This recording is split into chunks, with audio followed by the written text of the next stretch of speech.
Hello everyone, welcome to our YouTube channel, The Nursing Heights.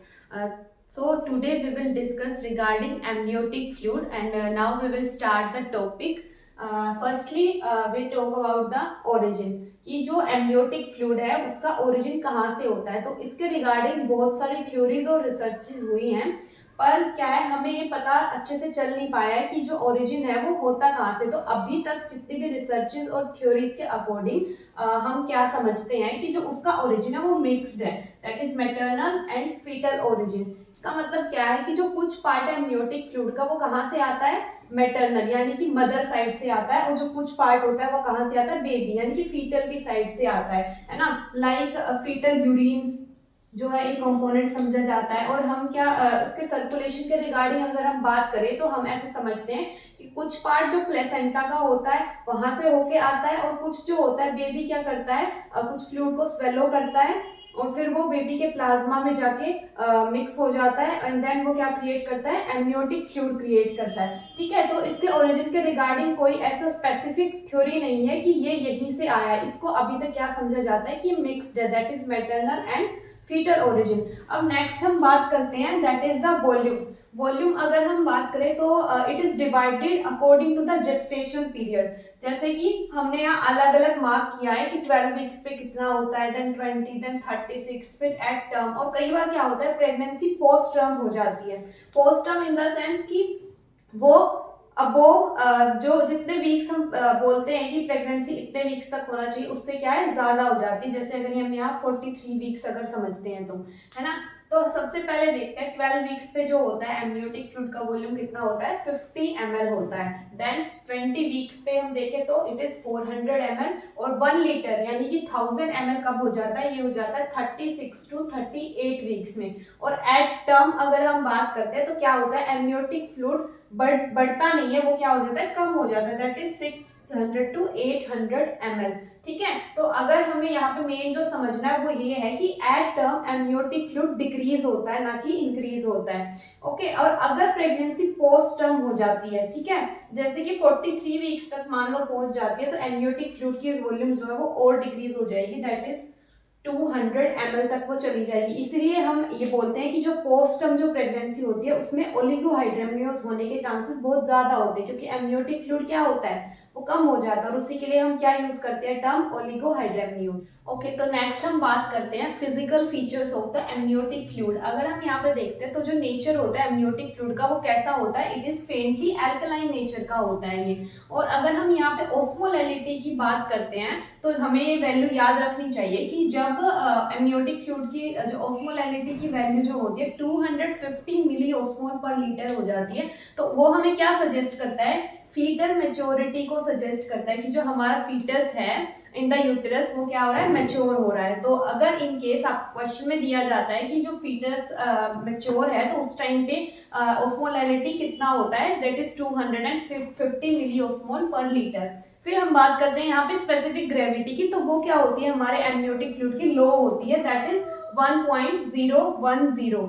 Okay, अब यहाँ पे मैंने एक चीज लिखी है that is advancing gestation is inversely proportional to amniotic fluid osmolality. इससे हम क्या समझते हैं कि जैसे जैसे हमारा जेस्टेशन पीरियड इंक्रीज होता जाता है, दैट इज पहले 12 वीक्स था, देन 24 वीक्स होता है, वैसे वैसे क्या होता है हमारी जो एमनियोटिक फ्लूइड की जो ओस्मोलैलिटी है वो क्या होती है, डिक्रीज होती जाती है ना। इसलिए मैंने इनवर्सली प्रोपोर्शनल दिखाया कि जैसे जैसे हमारा जेस्टेशनल पीरियड बढ़ता है वैसे वैसे एमनियोटिक फ्लूइड की जो ओस्मोलैरिटी है वो डिक्रीज होती चली जाती है। ओके, आई होप यहाँ तक अभी तक आपको समझ आया होगा ये जो हम पढ़ रहे हैं, that is physical features of amniotic fluid. Okay, तो अगर नेक्स्ट हम बात करते हैं तो हम देखते हैं कि जो कलर होता है एमनियोटिक फ्लूइड का वो नॉर्मल कैसा होता है, और अगर कोई क्लिनिकली एबनॉर्मल कंडीशन हो गई है तो वहां पे जो एमनियोटिक फ्लूइड का कलर है वो कैसा होगा। ठीक है, तो if we talk about the normal colour of amniotic fluid, तो जो अर्ली प्रेगनेंसी होती है उस टाइम जो एमनियोटिक फ्लूइड क्या होता है वो क्या होता है, कलरलेस होता है, that is no colour. Okay, और नियर टर्म की प्रेगनेंसी जब टर्म तक जा चुकी है, that is about 39 to 40 weeks pregnancy को हो गया है,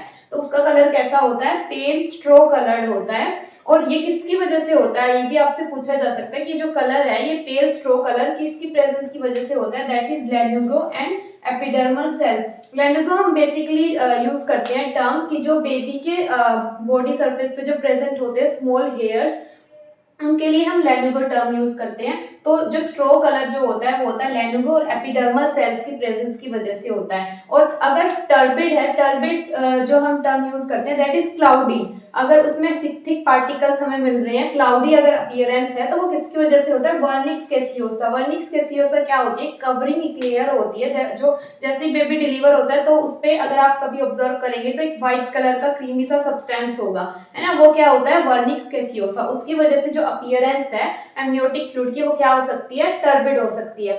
इफ नाउ अगर हम बात करते हैं एबनॉर्मल की, एबनॉर्मल जो है एमनियोटिक फ्लूइड हम कैसे पता कर सकते हैं, तो सबसे पहले हम देखते हैं अगर जो एमनियोटिक फ्लूइड का कलर है, if it is green that means the liquor is meconium stain, है ना, हमने ये टर्म बहुत बार सुना होगा, मिक्योनियम स्टेन लाइकर। ये कब होता है, जब बेबी क्या चला जाता है, डिस्ट्रेस में चला जाता है। डिस्ट्रेस में बेबी कब जाता है, जैसे मान लो बेबी की प्रेजेंटेशन है वो या तो ब्रीच है ना, या ट्रांसफर है, ट्रांसवर्स है, या फिर एबनॉर्मल लेबर जैसे प्रोलॉन्ग्ड लेबर हो जाता है ना, तो उस केस में क्या है, बेबी डिस्ट्रेस में चला जाता है और वो इन द बोम that is in the uterus ही वो क्या कर देता है, मिक्योनियम पास कर देता है, जिसकी वजह से जो कलर है एमनियोटिक फ्लूइड का वो क्या हो जाता है, हमारा ग्रीन हो जाता है। फिर आता है गोल्डन। गोल्डन कलर कब होगा, when there is presence of RH incompatibility. ये हमारा एक अलग से टॉपिक रहेगा, ठीक है, इसको हम अच्छे से उसमें समझेंगे, ठीक है। RH इनकम्पैटिबिलिटी में बेसिकली क्या होता है, जो RH फैक्टर होता है वो डिफरेंट होता है मदर का और बेबी का, जिसकी वजह से क्या होता है, हीमोलिसिस होती है। हीमोलिसिस की वजह से जो लाइस जो आरबीसी होते हैं वो मिक्स हो जाते हैं एमनियोटिक फ्लूइड में, और जो कलर होता है वो क्या हो जाता है, गोल्डन कलर हो जाता है। फिर आता है हमारा ग्रीनिश येलो और कैन से सैफरॉन कलर।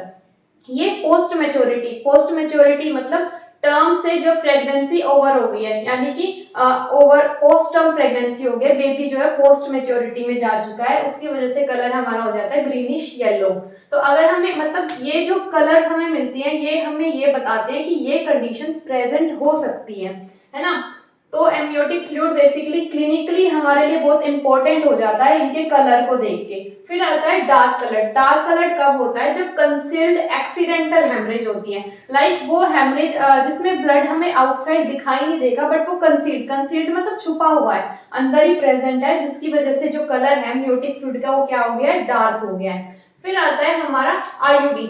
ये बहुत इंपॉर्टेंट है कि इंट्रा यूटेराइन डेथ अगर फीटस की हो जाती है तो क्या कलर होता है एमनियोटिक फ्लूइड का, that is dark brown.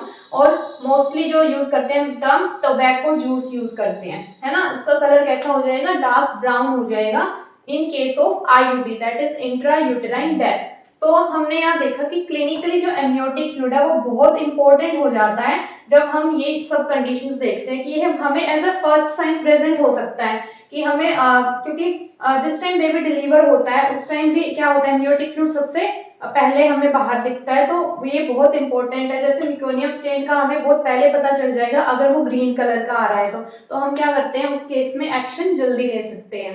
Okay, अब नेक्स्ट जो हम बात कर सकते हैं वो है कि जो एमनियोटिक फ्लूइड है उसके फंक्शंस क्या क्या होते हैं, है ना। तो फंक्शंस में हम अगर बेसिकली देखें तो सबसे पहले क्या करता है, बेबी को प्रोटेक्शन प्रोवाइड करता है from the external environment. Okay, तो सबसे पहला क्या हो गया, प्रोटेक्शन, क्योंकि जो बेबी है वो फ्रीली मूव करता है इन द यूटेरस, तो ये एज अ शॉक एब्जॉर्बर काम करता है,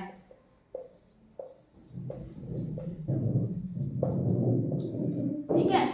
फिर आता है अगर हम न्यूट्रिटिव वैल्यू की बात करें तो ऐसा कोई एविडेंस नहीं है कि ये फ्रीली जो है फीटस को न्यूट्रिशन प्रोवाइड करता है, वो हमारा जो फंक्शन है वो प्लेसेंटा का ही है, वो एमनियोटिक फ्लूइड जो है कोई न्यूट्रिशन एज सच प्रोवाइड नहीं करता है, ठीक है। नेक्स्ट इज कि बेबी के लिए एक सेफ एनवायरनमेंट यानी कि इवनली टेम्परेचर जो है टेम्परेचर को वो इवन रखता है ना। ऐसा तो नहीं है कि जो बेबी है वो ज्यादा टेम्परेचर में सर्वाइव कर पाएगा या फिर बहुत लो टेम्परेचर उसमें सर्वाइव कर पाएगा, तो एमनियोटिक फ्लूइड जो है उसका जो रोल किसमें होता है, इवन टेम्परेचर रखने में भी होता है, ठीक है।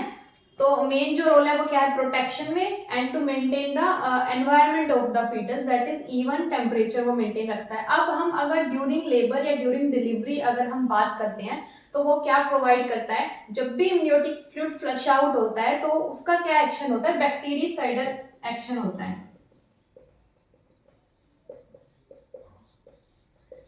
बैक्टीरियासाइडल मतलब जो हमारा जो पाथ होता है जो डिलीवरी का, उसको क्या कर देता है, वो स्टेराइल कर देता है, बैक्टीरियासाइडल एक्शन से स्टेराइल कर देता है, क्योंकि ड्यूरिंग डिलीवरी जो फर्स्ट जो थिंग फ्लश आउट होती है वो क्या होता है, हमारा एमनियोटिक फ्लूइड फ्लश आउट होता है ना।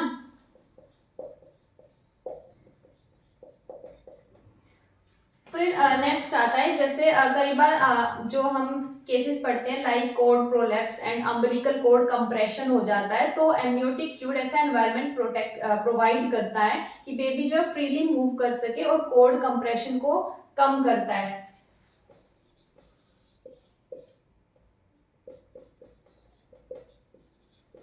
तो नेक्स्ट क्या है, ये अम्बिलिकल कोड कंप्रेशन के जो चांसेस हैं उनको क्या कर देता है, डिक्रीज करता है।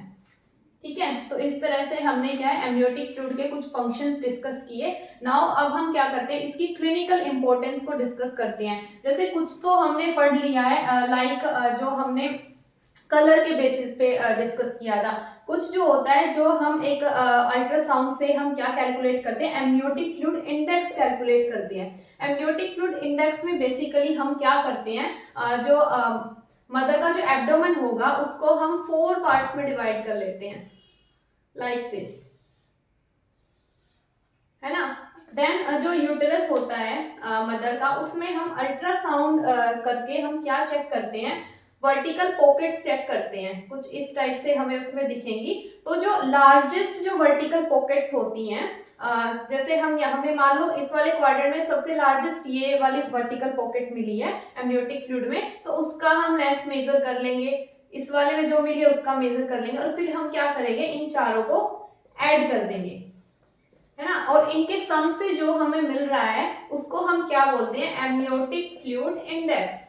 और इसी के बेसिस पे हम डिसाइड करते हैं कि जो बेबी है वहां पे ओलिगोहाइड्रमनियोज हो रहा है या पॉलीहाइड्रमनियोज हो रहा है। ये दोनों टॉपिक हम सेपरेटली डिस्कस करेंगे इन आवर नेक्स्ट वीडियो।